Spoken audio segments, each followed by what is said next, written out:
Brown. It's J. Duke. And I'm Mark McCullough. And this is Mark My Words. That hashtag has been pushed. Mental health awareness is more talked about than it has in the past. So we can't be insensitive to it. However, at the same time, I don't think that should be used and as a scapegoat, but it's definitely real. Welcome back to Mark My Words, ladies and gentlemen. Got your host here, Mark Brown. We got my guy, Jalen Duke, with us. Man, J. Duke, it's been a crazy playoffs, man. Crazy playoffs. And I haven't watched as much as I would like. What was your perception, or how did you think the playoffs was going to turn out coming in? Man, I was just excited the bubble was back. Yeah. But these conference finals, man, I couldn't predict it. Of course, I thought it would be Lakers, Clippers. In the East, I thought it'd be maybe Milwaukee, Toronto. You know what I'm saying? Yeah. But, Milwaukee got upset. And I don't know, it's just been crazy, man. It's been great basketball. Yeah. And I think with perception, I think, maybe analytics or the on paper stuff. Right. I think that has a huge influence on our perception of, how things will turn out or the results you'll get. The thing to me is, there's certain things that, those numbers or that paper that they don't necessarily give you. And one of those is momentum. Like the Denver Nuggets, they got some crazy momentum, going into the Western Conference Finals. But momentum, that's not necessarily described, or you can't really describe that. That's just something that a team has or they don't. And then you have to tie in, tendencies as well. I know we're looking at some stats. What do you say? 42 3-second a game? Yeah, in 2012, the NBA had 18 threes attempted per game. 2017, they jumped it up to 27 threes per game. And then just in the NBA bubble, the 14 teams in the bubble, whether they made the playoffs, they averaged 42 threes per game. Man. So, I don't know. It's different. I mean, with the threes, the layup style. And going back to what you said about how you can't predict it, as a competitor, I'm not going to let an analytics guy tell me what chance I had to win. You know what I mean? If you go back to the regular season when they said the Thunder, what percentage? Maybe like point something percent. It was like less than 1%. Right, a chance to make the playoffs, and then they go and almost beat the Rockets. So, I mean, I just don't. I know it's like BPI. ESPN does a BPI. I don't know how they calculate that or whatever, but I mean, you got to play. You know what I mean? Yeah. It's no. I mean, if you're there to suit up, I mean, you got a chance to win. Right. So it's not really something you could write down or calculate. You know what I mean? What your chances to win are. You know what I mean? Because I'm sure when the Clippers were up 3-1, the percentages of wherever they made up, it was high. Right. And then they ended up losing. So, I mean, every game is different, and you just got to come to play. Yeah. Man, Chris Paul, that's one of my favorite point guards, and it's just, and he hasn't had much maybe success later in the playoffs, but I mean, he's a guy that I've never counted out Chris Paul. I think not only will he put himself, but he'll put his teammates in position to win, and not so much from a assist stat or standpoint, but just how he leads, and just the effect he has on the game, the effect he has on the locker room, on his organization. And again, it's intangibles like that the paper or analytics don't give you. Another name that sticks out to me is Jimmy Butler. You know what I'm saying? I just feel like his confidence is through the roof right now. And, obviously, Jimmy Butler has grown to be a household name, but he's not that controversial rah-rah, like, no, he's just, I'm going to roll my sleeves up and I'm going to get the job done. And it's probably not going to be pretty when I do it. You know what I'm saying? I'm going to just get the job done, But back to what you said about, going back to the threes. You said 42 threes per game. 42 in the bubble. Teams averaging 42 threes. Man, it's one guy that's responsible for that. Who is it? Steph Curry, man. Warriors changed the game, bro. Yeah, man. It's amazing how, one guy can have effect on an entire game of basketball. And it's not just the NBA. This is college basketball. It's high school, AAU, Little League. Man, And it's, this comes from guys that, being perimeter players and, being pretty efficient, from the three, being, classified as shooters. I can remember a point to where, hey man, don't settle, or I can remember, running in transition, you running a lane, maybe 3-on-2 and, you cutting to the basket, you trying to get a layup or you trying to get a dunk or pushing the ball in transition. Your thing is get to the rim and finish, but it's like now you got guys, it could be a 3-on-1 transition break and you got guys running to the 3-point line. Trying to get over three as quick as you can. You got guys stopping on a dime, 3-point line, putting up for a three. And it's amazing. It's amazing, man, how, just the effect that Steph Curry this had on the game all around.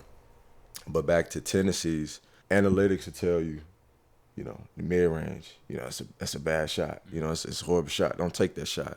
And maybe a little bit of floaters as well, but what are we doing in practice? What are we doing in our workouts? What are we doing when we go in the gym by ourselves? What do we see on TV? And, the highlights on our phone, all you see is threes and layups. Threes. You know what I'm saying? Dunks, James Harden, threes and layups. Belmont, one of the colleges that, I'm familiar with and that I actually watch, for a while and even maybe now, Rick Bird, hey man, we're shooting threes or we're shooting layups. And, a lot of coaches have adopted their methodology. But again, I think it's influenced, hey, this piece of paper says, this shot is a bad shot. Right. Is it a bad shot or is it something that kids don't work on anymore? Right. What you think?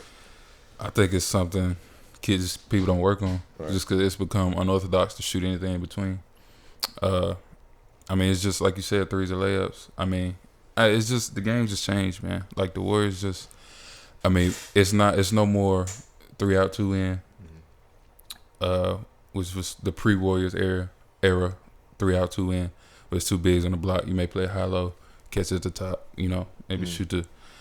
It's just the mid range is just I don't want to say extinct, right? Because there's some guys that do it still, pros, maybe even some other guys, but I don't know, man. It's just a different era of ball. You know what I'm saying? You're a guy, just capping off your senior year this past year, and not even all throughout college and even in high school, that was a staple in your game. How in the era of basketball where it is threes or layups, that being what coaches are instilling in their players or that being something that they see on TV, how did it click in Jalen Duke's mind that, hey, like, I'm really great in this era, in these areas of the floor, and this is not a lost art. Let me get in the gym and practice these shots, or even in a game. Right. You know what I'm saying? That being an efficient part of your game, how did that stick with you? Like in an area where it's, hey man, it's threes or we shoot layups. Well, I feel like that's been my game since before basketball changed. So I never really changed with it. Of course I could shoot threes as well, but it's hard to guard. Right. It's hard to predict. Right. So if you playing threes or layups and the guy's got the ball but to shoot a three, you can run them off the line. Right. And they're going straight to the rack. But if you get it in the middle, jab, shoot at mid range, that's hard. That's unpredictable. Yeah. That's just something I always want to keep, man. It's unique. Not a lot of guys do it. Yeah. And it's just something I always kept. You know what I mean? It's unpredictable. Yeah. So do you ever see it coming back? I do. If for people that study the game. You look at the greats, Kobe, Mike, KD, Kawhi, DeMar DeRozan, Melo, known mid-range guys. Yeah. Some of the most prolific scorers. They were great at it, you know what I mean? And I've even heard some analysts say, like, the difference in great scores is the mid-range. Right. So, I see it as some players will start trying to add to the game more, you know what I mean? But we just in that era, man. Right. Just a threes, you know what I mean? And I think maybe a component or an aspect of it is the speed of the game. Right. It's very up and down. And when you talk about scoring, one thing that one misperception is, the old school or 80s, 90 ball. Is there's a misperception or even a false notion of, those guys didn't score the basketball as much as we're doing now. Like, today, we have games where in regulation, it'll be 130 to 124 or something like that. When those guys, they scored the basketball, back in the day, they scored the basketball as well. I mean, you had some games that, that finish in the hundreds and even, 110s, 120s, 130s. But I think, going back to my point, the game is being played so fast to where, some guys may be having trouble changing speeds to where, it's tough to go 100 miles per hour, stop on a dime and pull up for a midi. You feel what I'm saying? Or it's tough to, or diving even further, it's tough to react by playing at one speed or playing at 100 miles per hour. That mid-range area, that's the spot where you kind of gotta, like, whether you coming off a screen, whether if it's a closeout situation, whether if you catch it and you facing up, the mid post area, those are areas where you gotta kind of like, you gotta articulate, or you gotta, you just kind of gotta peep stuff different. Right. You feel what I'm saying? Right. And the game has to slow down here for you to see things in that area because things are moving like this. Whereas, Trey, I catch and shoot, or catch and swing it, or catch it and drive it, or, when you attacking the rim, it's either finish a layup or it's me and the defender. But in that mid-range area, the game has to slow down here to where you can be able to read and react in certain situations. But, going back to how fast the game is being played, are guys able to read, playing at 100 miles per hour, or let's take it from an amateur standpoint, you know what I'm saying? Learning, being in those learning stages, it's hard to grasp certain things or to take your IQ level from here to here if you're just playing fast, just roll the ball and you're playing fast. What do you think? Yeah, it's true. What you saying in mid range, it requires you to think. Like if I catch it on the 3-point line, I got somebody closing out. If I take 2 dribbles, shoot a mid, nobody's in that area. Right. But if I got a 7-foot big waiting on me at the rim, I can't go all the way to the rim. Yeah. You know what I'm saying?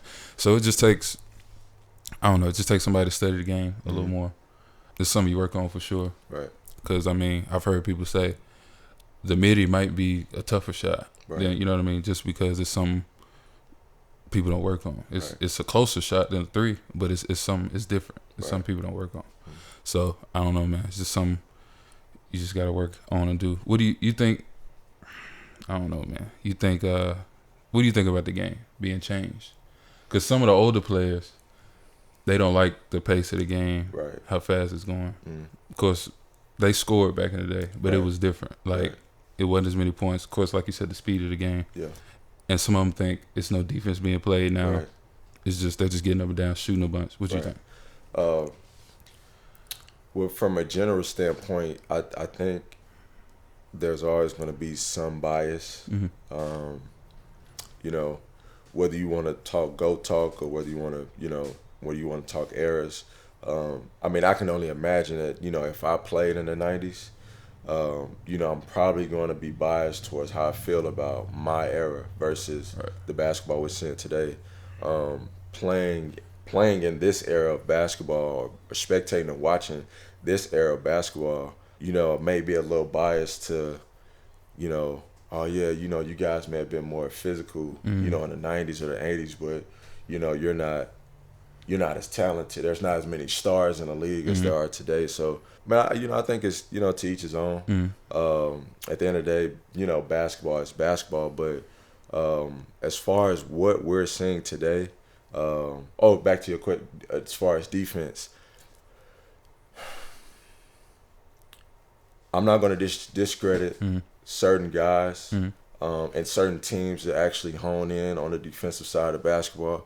Man, one guy I think that got snubbed on the all defensive teams, Drew Holiday, proven night in and night out. I can get a bucket and I can turn around and guard your best, your best perimeter player. So I won't discredit, players and teams and even coaches that do hone in on the defensive side. But again, I think it goes back to the speed of the game. It's even hard. It may be hard for us as spectators to really watch what's going on the defensive side because, it's transition and layup, transition and dunk, transition, drive and kick three. The game is just being played so fast. A stat that I would like to see is, the times of a possession. You know what I'm saying? Like, how long is a team spending like on each offense? one. You know what I'm saying? Yeah. Or how long is a team spending on defense each possession? That may be a stat that we need to see, and it's just kind of like, okay, in the past, guys maybe kind of walking the ball, or it was more of a half-court style offense, half-court style of play. You got to see a team, sit down and guard for 22, 20, 18 seconds of the shot clock. Again, like I said, whereas today, it's so up and down, it's hard to see, if a certain team or a certain guy can sit down and play defense. And then so much emphasis is being put on the offensive side of the game, on the offensive side of the ball. If I'm focusing on offense, how much of that am I putting in defense? Right. Or going back to the Warriors, their offense is their defense. You get what I'm saying? Like, you got to know where Steph is. You got to know where Clay is. You got to know where KD. Well, at the time, you got to know where KD is. And then, Draymond could get going. Andre Iguodala, Sean Livingston. They got guys coming off the bench that can get going.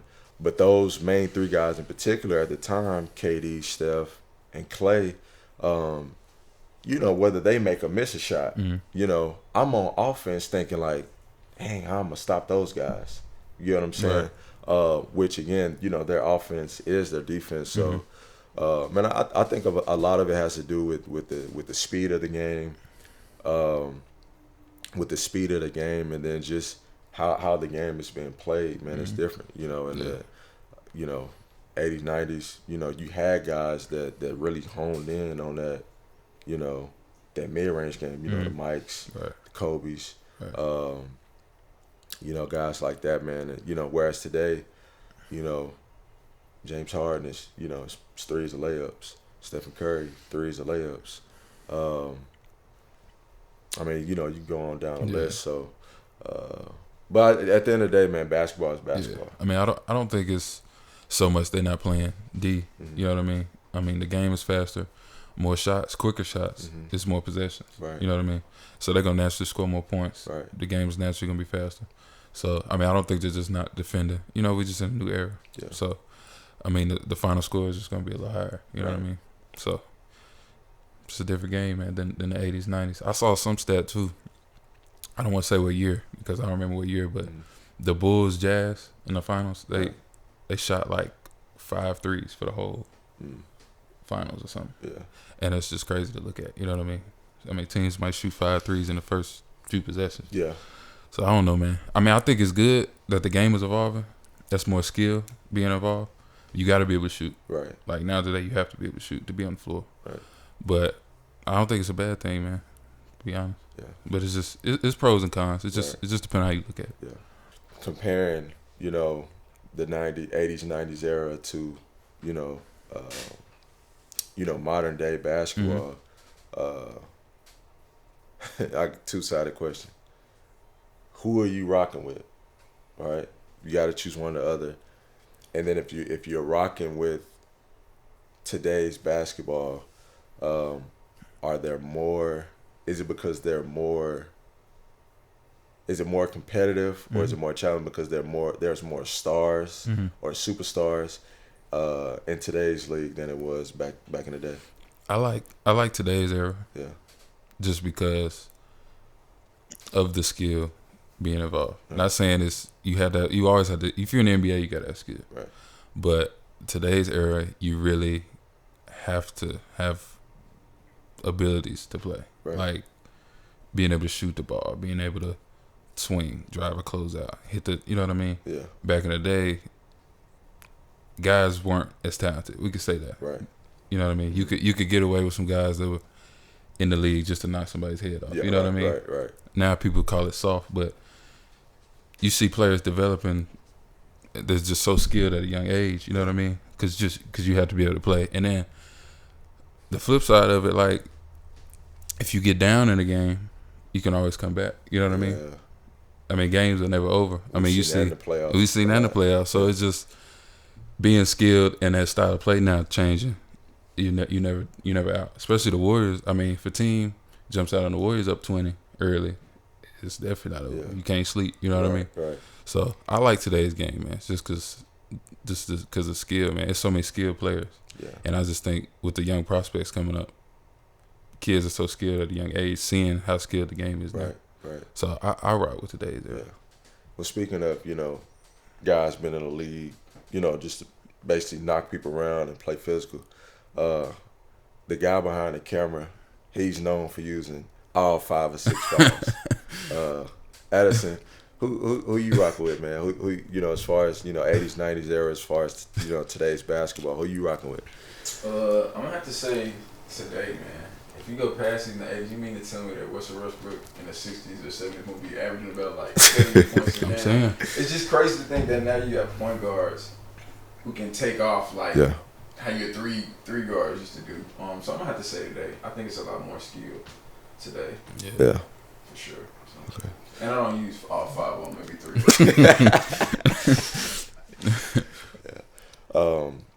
So going back to analytics, going back to, what's given to us on paper, and it's actually, something I've studied in school, and you can attest it as well. Analytics doesn't give us the mental or the psychological aspects of the game. And it can be, from a negative to a positive or from a positive to a negative. Analytics, don't necessarily tell us. Analytics tell us that Andre Roberson can't throw a rock in the ocean. Right. But let's say Andre Roberson goes 5 for 8 from 3. Analytics don't tell us that. You know what I'm saying? Mm-hmm. Or, Dame is a prolific scorer. You know what I mean? He has an off night and he goes for 12 points. Well, analytics don't tell me that, Dame Dollar was going to go, gonna go for 12 points and go 4 for 20 tonight. Mm. And where I'm going with that is, the mental and the psychological aspects of the game, those are very real. Something can happen to a guy that's, one, you put in work, confidence is gained through repetition, but Andre Roberson can have a great day. Mm-hmm. Outside of basketball, family could be doing well. He could have just, won the lottery, or he could have just gotten his paycheck, his monthly salary. Right. And, he can wake up, they playing tonight, I just got paid this morning. I'm feeling good. You know what I'm saying? I go 5 from 8 from 3. Analytics don't give you the mental or the psychological aspects of the game, and those being real. How do you think that ties into the game? It's a big deal, man, especially in the bubble. Yeah, with them being away from family and stuff. I mean, Paul George had a stretch. People give Paul George a hard time. Right. Yeah. In that stretch of, was it the Denver series, or was it? I think it was the series before. It was who did they have in the first round? Dallas. Yeah, Mavericks. The Mavericks series. Mavs, okay. He was I don't want to misquote him, but he was dealing with some stress. You know what I mean? Right. And I mean, especially in the bubble, man. Like you said, the mental factors in it. You're away from family. Mm-hmm. You just stay with your team. It's been at least 2 months. I mean, you never know how that weighs on you, especially your performance. And then going back to what you said about analytics, what popped in my head was Lou Dort for the Thunder. Right. When they were just letting them shoot. Right. And it's like the Thunder would seem like they went to his side every time. Yeah. I mean, he had off games, but they wanted him to keep shooting. Right. You know what I mean? But the Rockets were playing those percentages like, look, we're going to go to him. We're going to let him shoot regardless. He can't shoot. And in Game 7, he goes for 30. Right. I mean, you just can't predict it. And then I thought of when Dame hit that shot on OKC, his last year in OKC. Mm-hmm. the side step for the game, and then he right. did the. PG said, "Man, it's a bad shot." Yeah. He hit it. You know what I'm Yeah. saying? I mean, whether you think it's a bad shot, Right. is that something he works on? Yeah. You know what I mean? Even going back to the mid range, Right. Being perceived Mhm. as a bad shot. I mean, if that's something you work on, Right. you know what I'm saying? Mhm. How's it a bad shot? Yeah. Dame Lillard, I mean, they call him Logo Lillard for a reason. Mhm. Those seem to be things that he incorporates in his training, in his practice, in Mhm. his workout. So, I mean, if that's something somebody has perfected or mastered, how's it a bad Not a shot? bad shot. Like Jokic. Jokic with the one leg. the one leg, whether it's mid range or from three, if that's something he's practiced on and he's proven, Right. that he can officially make that shot, how's it a bad shot? Yeah. It's just, I don't know. It's just what you work on, man. Especially when you get to the league. I mean, all those guys are the best of the best. Right. So you can never, even the guys that say like a Lou Dort, he's in the league. Mm-hmm. He's one of the best players in the world. Right. So you can never give him anything because he could get hot at any moment. You know what I mean? So I mean, on any level, you got to respect guys' games. You know what I mean? And not play those analytics. But in the NBA especially, because they may not do something as well, but on any given night they could get hot. Yeah. So Paul George mentioned that he was dealing with some maybe some depression, some anxiety, on and off the court. On the court being, man, fans. One of the things the bubble taught me was home court advantage and the energy you get from your fans. That's very real. But just kind of dealing with almost new basketball to where it's no fans. mm-hmm. The environment or the feeling in the arena is different. Mm-hmm. Maybe kind of feels more like a practice or a controlled scrimmage. And then even like you said, being away from home, Denver's head coach, you're just like, man, I've been away from my family for 61 days. Mm-hmm. I couldn't imagine. You know what I mean? In college, that plays a toll on guys to where, if you're at a university or college where, it may not be an easy road trip, or parents can't necessarily just hop on a plane and come out to a game or just come visit you. You know what I'm saying? Like, those things play a role in whether a guy's performing or whether he's not, guys or girls. But Paul George, mentioning that he was dealing with some depression and some anxiety. My first intake on that is we can't be insensitive to it. You know what I mean? Because, mental health, that's really real.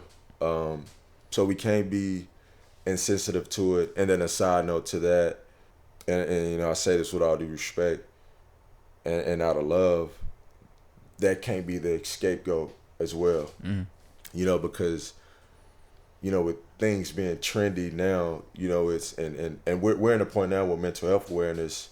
People are more aware of it than we were, per se, a couple years ago, 5-10 years ago. I remember, playing, in high school and even in college. I never thought, or I was never taught that, to express my feelings, or, I didn't really know much about depression and anxiety, let alone how that would affect my performance on the floor. With the help of social media, that hashtag is being pushed. Mental health awareness, it's notified and it's more talked about than it has in the past. So we can't be insensitive to it. However, at the same time, I don't think that should be used, as an escape and as an scapegoat. But it's definitely real. Paul George, wasn't necessarily performing, or he wasn't performing well at all. Definitely wasn't performing to his potential, to the Paul George that we know, back in Indiana and back in OKC. But even at, me as a player, it was some things that, that I've dealt with, personally, to where that kind of correlated with, there were stretch. I can go back to a stretch right now, my senior year, to where, shooting the ball just, it was me shooting the ball, it was a very cold spell, maybe for a stretch of like 2 or 3 weeks, and even going back, looking back on that time, it was, I was kind of dealing with some things, on and off the floor. School is always tough. Maybe you get into final exams or trying to finish school, trying to graduate. And then dealing with some things at home, and even with that, I was reaching. You know what I'm saying? I was trying to force things to try to get back in the groove, and when you force things and it don't work, that kind of revs up that anxiety, and it's kind of like, yeah, I'm in a shooting slump and I got to get out. Dang, I can't get out. We halfway in a conference play, or we about to get into postseason play, conference tournament, or a district tournament, or the playoffs. I got to get out of this slump before, and it just kind of revs up that anxiety. That aspect of the game is so real. And again, that'll go back to my first point. We can't be insensitive to that, but we can't use it. Can't use it as an scapegoat. What are some things, maybe that you battle, from a mental or psychological standpoint, kind of going from a positive to a negative. And then what are some things, how are some ways that you mentally prepared yourself, not so much from where you're in a slump, but where you're, hey, I'm in a groove with this, I'm feeling good with this, mentally I got to prepare or do this to kind of keep these things going. Well, going to what you said about like mental health, I think fans of the game got to remember these dudes are human too. Right. You know what I mean? Right. They're the best at what they do, and we look up to them, but we kind of idolize them to the point where we forget that they're humans. Right. They're brothers, dads, uncles, cousins. You know what I mean? So we think that.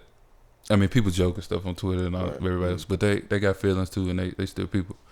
I think it's good that PG said it. I mean, people gave him a hard time about his performance on the court, but I mean that's real life. If you look at like Kevin Love and DeMar DeRozan, they say they were dealing with depression, and anxiety too. I just think it's good, man, to just see them as humans, not just basketball players. And but I think it's important. You gotta use the game as an outlet. You know what I mean?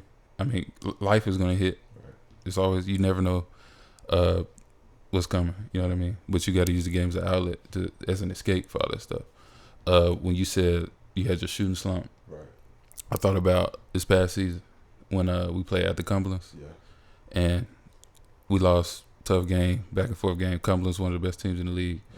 I had like 22, 25, something like that. I'm doing a post-game interview, done, go to the locker room. We end up waiting on Coach because Coach did his interview after me.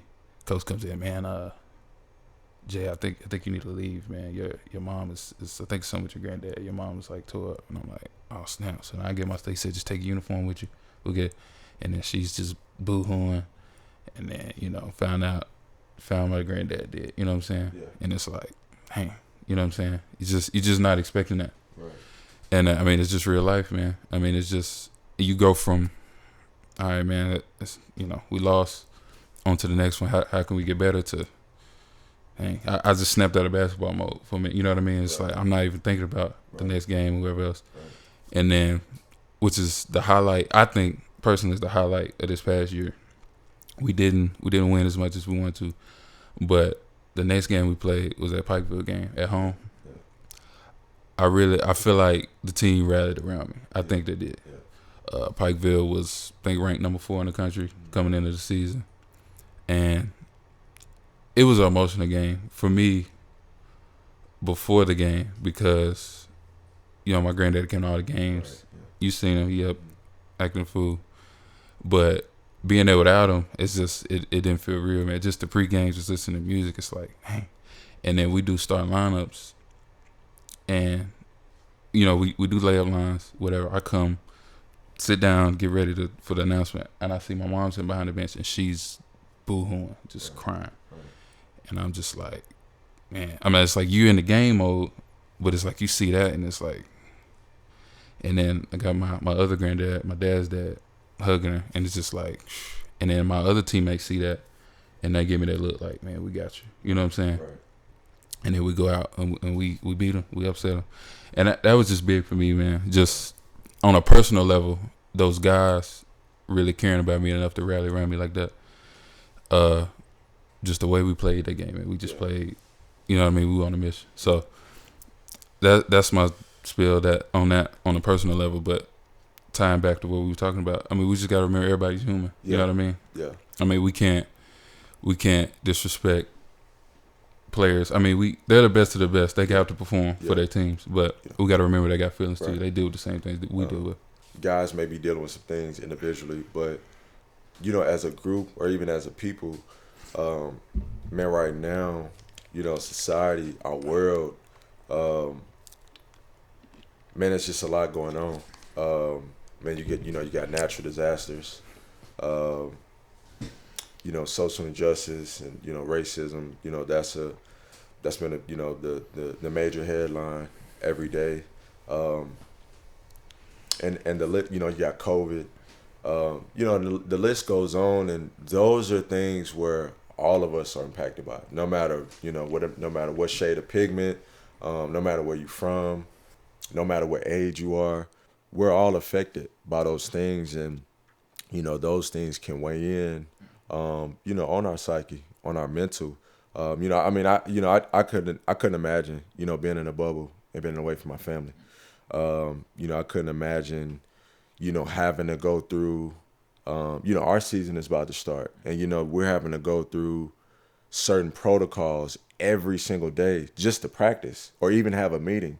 So I can only imagine how more exemplified that is, you know, in the NBA, to where, you know, guys are being paid, you know, hundreds of thousands, if not millions or hundreds of millions of dollars, you know, to perform. And from that aspect, guys should be held to a certain standard. Guys should be held accountable, but they're human, and they deal with things and they have emotions, you know, just as us, people who are watching them. We're all human. Every guy in that locker room, no matter, you know, ethnicity, background, you know, natural disasters, COVID, social injustice, it affects us all. And even, you know, tying it in with no fans being there, it's just, man, it's so much that goes into it, which again, like I said, it's something that I personally won't be insensitive to. And, you know, I look at things as half glass full. Whatever Paul George's intentions were when he mentioned that he was, you know, battling depression and anxiety, for me, what that did, you know, I didn't, man, Paul George, man, you that's a cop-out. No, me personally, you know, I commend Paul George for doing that, because what he's doing is he's teaching a little kid that aspires to be like him, that aspires to play high school, big-time college basketball, and even go on to the pro. He's teaching that kid that, hey, man, it's okay to express yourself. It's okay to, whatever you feeling on the inside. I know society, you know, I know our big homies, or you know, I know your friends may teach you that, hey man, you know, shake that off, or hey man, you know, be tough, or hey man, that's weak. You know what I'm saying? You know, don't let them see you crying, or don't let them see you, you know, whatever. You know, to me, that's what Paul George did. And you know, and I highly respect and I commend him for doing that. And you know, and I think other guys should.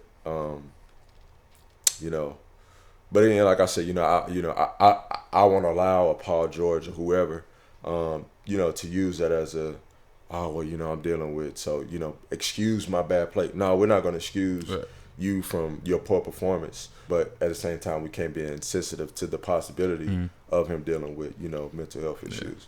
I think it just depends as a player. I mean, you can, just like coaching, the way you get on one player, you may not be able to jump on one player like you jump on the other.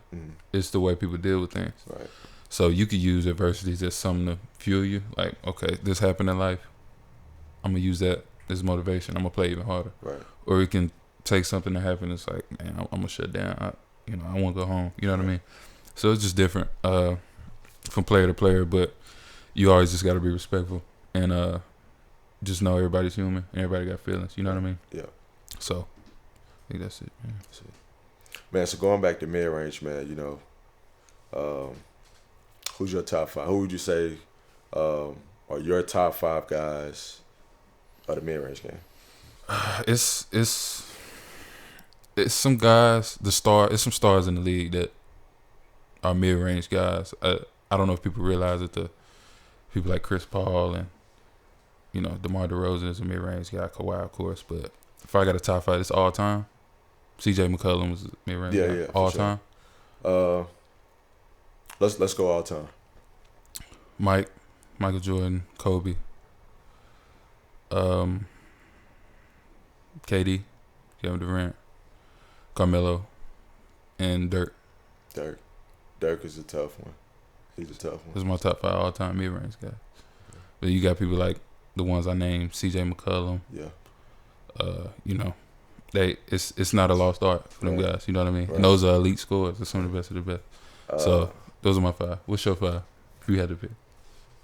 Mike. Mike. Did you say Mike? Yeah, I said Mike. Okay. I said Mike, Kobe, KD, Melo, and Dirk. Okay. Man, I had to go Mike and Kobe for sure. Melo, and this is just my personal perspective. I think if I'm gonna say anybody helped save the mid range game, I'm gonna have to give Melo a nod. I have to give Melo a nod. Man, I'll go those 3 guys. I'm a little biased with this one. I think AI's mid range game is a little underrated. He's my personal top 5. Mm-hmm. I think if we looking from an analytical or a general standpoint, I don't know, but I'll throw AI in there for me because he wasn't a big time 3-point shooter, wasn't a prolific 3-point shooter. Obviously, he got to the cup, but he was a guy that can get to an elbow or a short corner, stop on a dime and pull up. That'd be 4. And I like Dirk, man.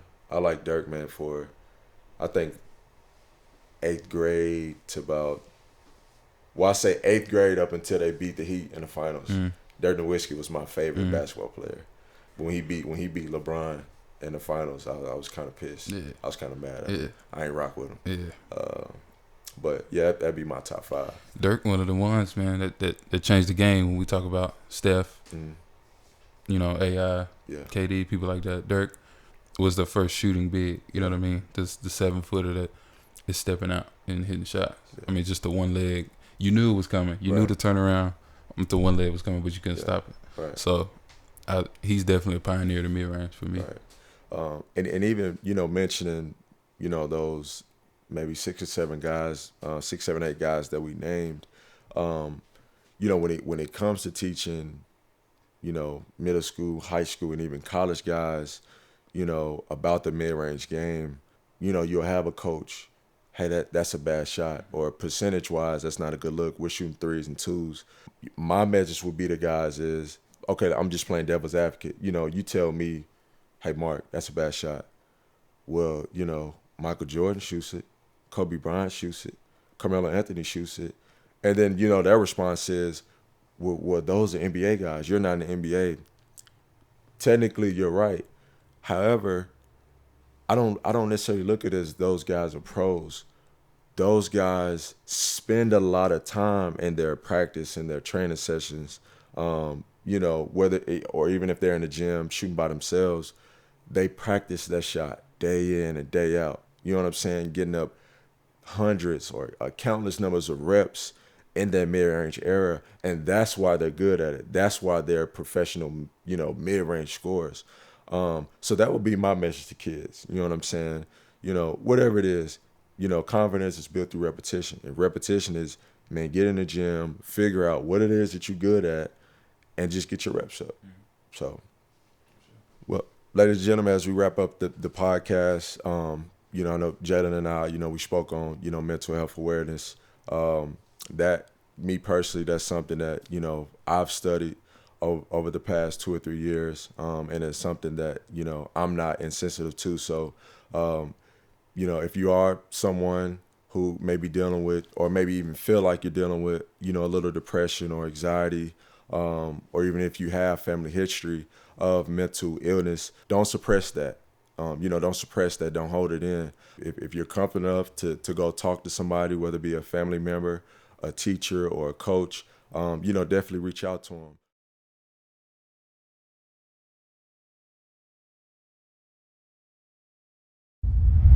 What's going on, everybody? It's Jay Duke. My name is Mark Brown. Hey, bro, come on, turn up, man. You gotta wake up, bro. What's good, y'all? My name is Mark Brown. Make sure y'all keep watching, man. We got great content on the way. Make sure y'all keep checking us out.